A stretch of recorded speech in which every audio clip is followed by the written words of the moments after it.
ब्रेकाची पात शुमारा वशतकनी मगब कन गई थी कि मुहर्रमुल हराम हवाले वाक़या करबला हवाले कि तारीख तास्ती मजनी मजनी सानिया बीतगा इस्लामी तारीख तबल सजने मजनी जो इंसान दिल गमजदा भी हमशे के याद करते आस्ते वाक़या करबला हमें बाबता गप कर गए थे वादा मैं हमरादारी करेंगे मौलाना रायब अली के हम शिक्र गप कनी। अस्सलाम वालेकुम। वालेकुम अस्सलाम। मौलाना साहब आपको खुशामदीद कहते हैं प्रोग्राम में। मौलाना साहब आज हम बात कर रहे हैं मुहर्रमुल हराम के हवाले से, क्योंकि पहला दिन है साल का और इस्लामी साल का पहला महीना और पहला दिन, और ये साल शुरू होते ही दुनिया साल शुरू होती है खुशियाँ मनाती है, लेकिन मुसलमान इस्लामी साल शुरू होते ही गमज़दा हो जाते। इस पे थोड़ी आप रोशनी डालेंगे। सबसे पहले आपके चैनल का बहुत शुक्रिया जो है आपने हमें टाइम दिया, और जो आपका सवाल है आपने फरमाया कि हमेशा साल का आगाज खुशियों से होता है जी। और चूंकि ये मुहर्रमुल हराम का महीना है, हमें मुसलमानों को चूंकि ये हमारे पास एक दलील है, पैगंबर अकरम सल्लल्लाहु अलैहि वसल्लम ने जो है नवासे रसूल यानी अपने नवासे को हजरत इमाम हुसैन अलैहिस्सलाम को जब आप पैदा हुए जी, तो उसी वक्त आपको बशारत दी गई थी कि अल्लाह ताला शहादत की, और उसके बाद जो है जब वाक़या पेश नहीं आया था, जब वाक़या पेश आने के बाद फिर जो है 10 मुहर्रमुल हराम को 61 हिजरी को ये वाक़या पेश आया, तो इसीलिए तो चूंकि जब वाक़या पेश नहीं आता है तो गम नहीं मनाया जाता है, और जब वाक़या पेश आया 61 हिजरी के बाद तो उसी साल से जो अहले बैत के चाहने वाले हैं, इमाम हुसैन के चाहने वाले हैं, उन्होंने जो है साल का आगाज जो है इमाम हुसैन के गम से किया है, क्योंकि ये मखसूस दिन है हमारे अकीदे के। इसी हवाले से जो है ना इमाम जाफर सादिक की हदीस में है कि हमारा मानने वाला वो होता है जो हमारी खुशियों में खुशियां मनाता है और हमारे गम में गम मनाता है। तो इसीलिए चूंकि हमारे पास अहादीस मौजूद हैं इमाम जाफर सादिक की, और चूंकि उनकी खुशियों में हम खुशियां करते हैं, उनके गम में गम करते हैं, बिल्कुल। तो चूंकि ये गम के अय्याम है। जी जी सर। मौलाना साहब, जैसे कि तारीख इस्लाम में बड़े बड़े सानिए हैं, हम अगर उठा के देखें तारीख में, लेकिन ज़्यादा जो याद किया जाता है मुहर्रमुल हराम के हवाले से, क्योंकि वो भी बड़े बड़े सानिए जो हैं मुहर्रमुल हराम के, तो वो वाक़या करबला को याद किया जाता है। तो ऐसी इस पे भी थोड़ा आप ज़रा हमें बताएं कि ऐसा क्यों? हाँ जी, चूँकि देखिए जितने वाक़यात दुनिया में हुए हैं बहुत बड़े, इससे बड़े वाक़यात हुए हैं जी, लेकिन चूंकि इमाम हुसैन अलैहिस्सलाम ने जो वाक़े करबला में गए थे जी, और आपके जुमले हैं जब आपने मदीना छोड़ रहे थे तो आपके जुमले थे, अपने नाना की कब्र पर आकर जुमले कहे थे, ऐ नाना मैं अपने तख्तो ताज के लिए नहीं जा रहा हूँ, मैं किसी हुकूमत की लालच में नहीं जा रहा हूँ, मैं सिर्फ और सिर्फ इसलिए जा रहा हूँ कि आपके दीन की बका की खातिर जा रहा हूँ, खुदा को राजी करने के लिए जा रहा हूँ। जब इंसान की नीयत खालिस अल्लाह के लिए होती है तो फिर खुदा उसको कभी तनहा नहीं छोड़ता है, और खुदा भी जो है ना उसकी मदद करता है, और हमेशा वाक़े करबला में आपको जितनी खालिस तौहीद नजर आएगी वो कहीं आपको नजर नहीं आएगी। इमाम हुसैन ने सजदा करके आखिर ये बता दिया है कि मेरी जिंदगी का जो एंड है वो खुदा का सजदा है और खुदा की रजा है, अल्लाह की रजा के लिए गए।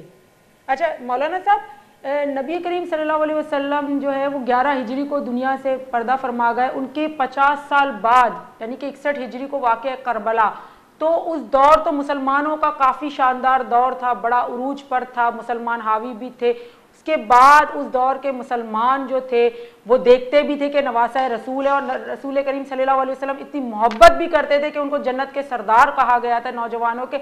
उसके बाद के हालात, मतलब उस पर थोड़ा अगर आप रोशनी डालेंगे कि ऐसा क्या वाक़या, ऐसा क्या हुआ था? बहुत अच्छा आपका सवाल जी। आपने कहा कि वाक़े करबला और पैगंबर अकरम सल्लल्लाहु अलैहि वसल्लम की जो दुनिया से रहलत है उसको तकरीबन 50 साल जो है ना वो हो रहे हैं।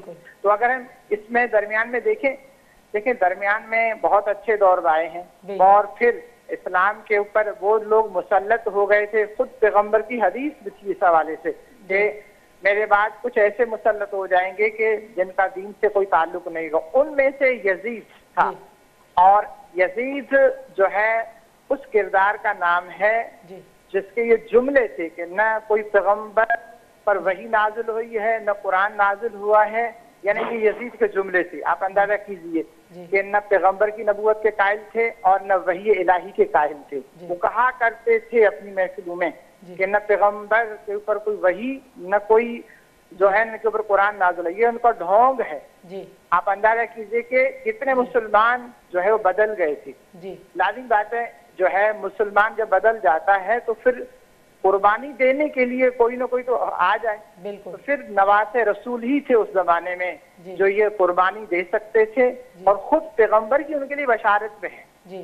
सिर्फ ये नहीं, और फिर पैगंबर और यजीद उस किरदार का नाम है कि जिन्होंने मस्जिद नबवी में घोड़े बंधवाए, और यजीद उस किरदार का नाम है कि अबू सईद खदरी रिवायत करते हैं कि 3 दिन तक नमाजें मुअत्तल रही हैं वाक़े करबला के बाद। बिल्कुल, वाक़े हर्रा जी। तो अच्छा जी, वाक़े हर्रा जी जी बिल्कुल। मौलाना साहब कैसा जी हाँ जी मौलाना साहब, इस पे ये कि आज अगर मुसलमान उस कुर्बानी को याद करते हैं, वाक़े करबला को याद करते हैं, तो वो क्या सबक दे के जाता है, हमें क्या सीख मिलती है इससे?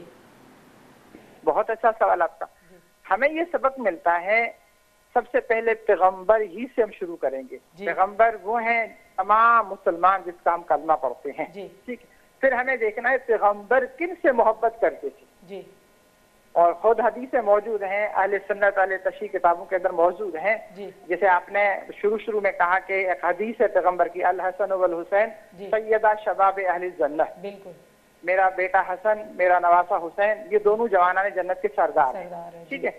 हाँ, तो अब यह है कि अगर जन्नत का इश्तियाक चाहिए, जिसको जन्नत चाहिए, ठीक है, तो फिर सबसे पहले ये कि तो काम करना पड़ेगा, इनकी सरदारी में आना पड़ेगा, यानी इनको पहले सरदार मानना पड़ेगा।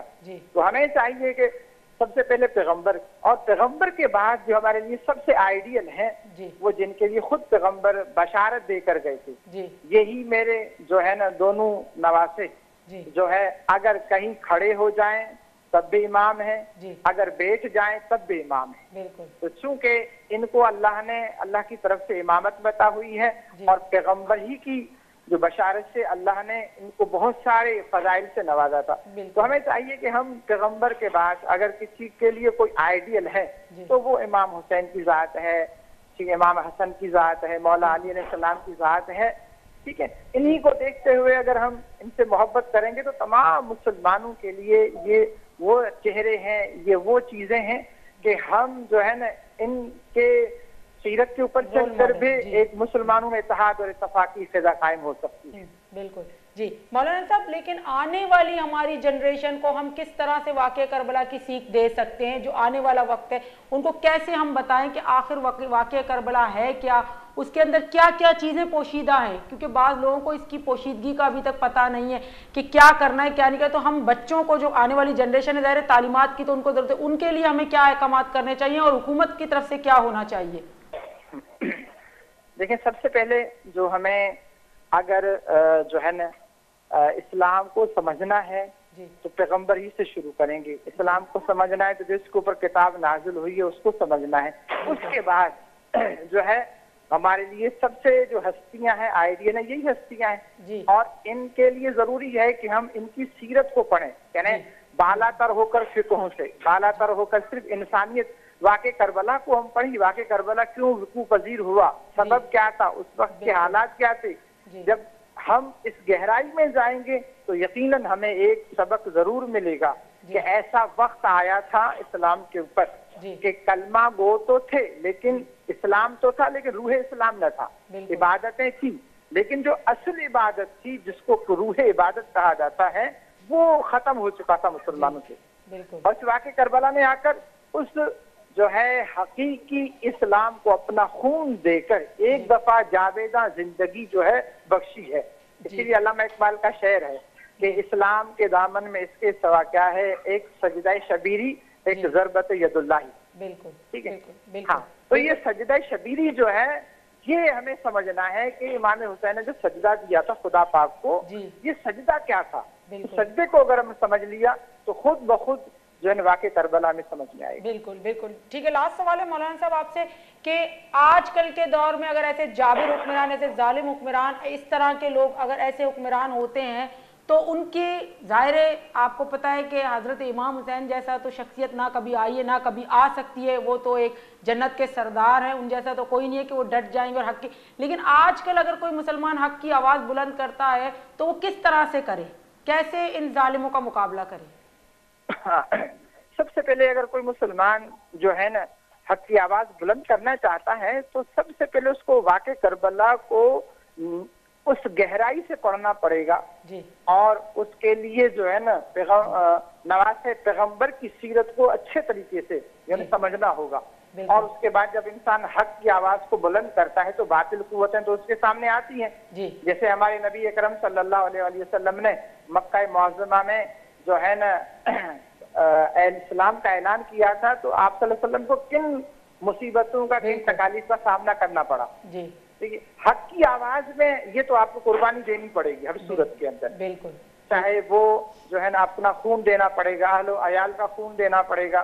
तो जब आप हक की आवाज को बुलंद करेंगे तो कुर्बानी के लिए तैयार हो जाइए। बिल्कुल, ठीक है, बिल्कुल। हाँ। बहुत बहुत शुक्रिया आपका मौलाना रायब अली साहब, आपने हमें टाइम दिया, हमें ज्वाइन किया। इधम एक हमरादारी करनी मौलाना रायब अली के यकस्ते मजहबी स्कॉलर है, हमशिया के गप त्रान को था गप में मर्ची द्रो को था सरपदी मारा हमेरत के हक के देमा हित चीज चारक न बीती, न जान न माल न अहमियत न इम्पोर्टेंस न वती हित चीज। हमा जागे के हक के गप भी, हमा जागे के जुल्म के खिलाफ उस तक भी, हमा जागे हर्च मर्दमी के हक के खिलाफ बूझती बायदे के हमें सरपदी मारास्ती मुहर्रम में माया वाक़या करबला दंते के हजरत इमाम हुसैन रजी अल्लाह ताला अन्हु के जन्नत सरदार आया ये बाकायदा साबित को कि वाकई में जालिम चाहे अमिचो मजबूत बीबी भले हक के सरा उश्तगा चे कस पुश्ता माटी थी एक कुर्बानी करबलाएगी। इस मजनी सबक जो मारा दा मजनी समझ जो मारा दंते या हमें दंते के जुल्म खिलाफ कभी झुक्का नबी बल्कि जुल्म खिलाफ हमेशा आवाज़ चेस्कनक बीतती और जुल्म दारक बीतती। भले हन्नी की दौर तो का ये जनरेशन अस्ती ची वाकई जुल्म खिलाफ जो वाक़या करबला ची सरपदी दारी हमी सरपदिया दारी थी कि हमा दीन वास्ता कि मैं सरदार जन्नत सरदार वती असी शौदा बीतगा शहीद बीतगा आ दीन वाकई अन्नी आलम इस्लाम तो कायम है या कि इन नाशी पुश्ते वजह ची या वाक़या करबलाए व गप्पा कना मर्दम भले गमजदा हम बयां भले इस तरह अमल करने के हद तक चिक्का हद तक मुसलमान अस्ते कामयाब साबित बीतगा मर्ची दुरुस्तन इसरा गप को इधर शेरी वो महलास करना प्रोग्राम के जिसके नाना नबी जिसके बाबा अली उस हुसैन इब्न हैदर पे लाखों सलाम। अल्लाह हाफिज़।